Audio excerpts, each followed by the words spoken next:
incapable de répondre parce qu'il n'a pas vu l'entente. Mais hey, est-ce qu'on peut parler à quelqu'un qui l'a vu, cette entente-là, qui sait ce qui s'est passé dans le bureau du premier ministre entre son chef de cabinet et Mike Duffy? Les conservateurs affirment que le premier ministre n'était pas au courant avant que les médias en parlent.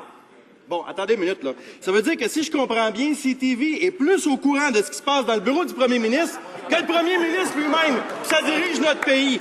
Quand les dépenses frauduleuses des sénateurs sont devenues trop embarrassantes, est-ce que c'est le premier ministre qui a demandé à son chef de cabinet de régler le problème?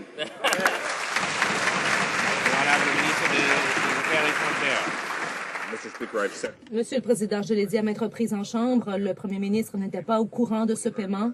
Lorsqu'il en a entendu parler, il a accepté la démission de Monsieur Wright.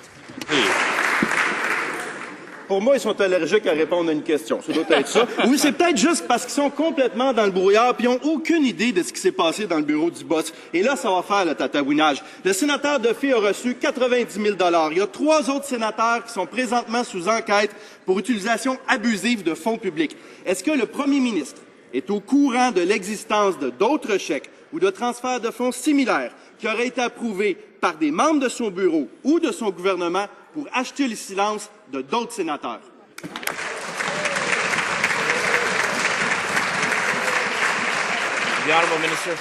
Le ministre des Affaires étrangères, le député d'en face veut qu'on dépose un document, mais ce document n'existe pas.